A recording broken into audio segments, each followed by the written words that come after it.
ഓം ശ്രീനാരായണ പരമഗുരവേ നമഃ.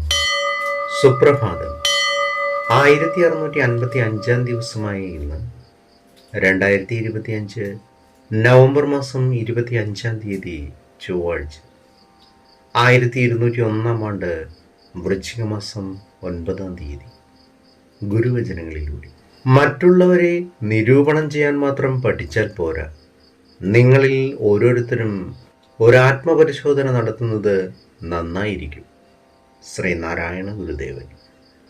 ശ്രീ നടരാജ ഗുരു എഴുതിയ ഗുരുവരുൾ എന്ന പുസ്തകത്തിൽ വിദൂര സാദൃശ്യങ്ങൾ എന്ന് വിവരിക്കുന്നതിൻ്റെ 18ാം ഭാഗമാണ് ഇന്ന് അവതരിപ്പിക്കുന്നത്. പരത്തിലെ അക്ഷരമായ വചനം തന്നെയാണ് ഇഹത്തിലെ ക്ഷരമായ വചനങ്ങൾക്കെല്ലാം വചനമായിരിക്കുന്നത്. ആ വചനത്തിൻ്റെ അലൗകികമായ സംഗീത മാധുരിയിൽ സാധാരണ വാക്കുകളെല്ലാം അലിഞ്ഞു ചേരുന്നു.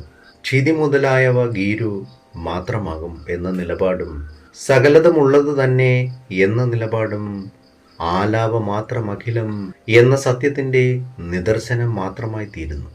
ചിലർ സംഗീതോപകരണങ്ങൾ കൊണ്ട് അണവട്ടിയൊഴുകുന്ന ദുരന്തത്തിൻ്റെ പ്രതീതി ഉളവാക്കും. മറ്റു ചിലരാകട്ടെ പൂമ്പാറ്റയുടെ നനുത്ത പൊൻചിറകുകൾ തന്ത്രികൾ താലോലിക്കുന്നത് പോലെയുള്ള സൗമ്യമായ നാദം പുറപ്പെടുവിക്കും. നല്ല സംഗീതജ്ഞൻ ഈ രണ്ട് ഭാവങ്ങളെയും ആസ്വദിക്കും. എന്നാൽ സംഗീത വാസനയില്ലാത്തവൻ്റെ ചെവിയിൽ ഇതെല്ലാം ഒരു നെറിയുമില്ലാത്ത അപശബ്ദങ്ങൾ മാത്രം. ഇതുതന്നെയാണ് സാഹിത്യോപായങ്ങളുടെയും സ്ഥിതി. അത് ശാലീനമായിക്കൊള്ളട്ടെ, ഗംഭീരമായിക്കൊള്ളട്ടെ, അതെല്ലാം ആനുഷാംഗികം മാത്രം.